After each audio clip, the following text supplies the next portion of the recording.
అనగనగా ఒక అడవిలో ఒక నక్క ఉండేది. ఒకరోజు ఆ నక్క ఓ జింకను చూసింది. జింకను చూడగానే ఆ నక్కకు నోరూరింది. దాన్ని ఎలా తినడమని ఆలోచిస్తుంటే కొంత దూరంలో ఒక సింహం కనిపించింది. ఆ సింహం వేటాడి జింకను పడగొడితే సింహం తిన్నాక మిగిలినది తనకే దక్కుతుందని ఆలోచించింది ఆ నక్క.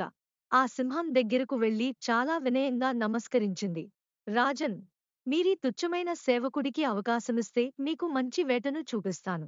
అటు కొంచెం దూరంలో ఒక కమ్మని జింక ఉంది అని నక్క అంది. సింహం నక్కతో బయలుదేరింది.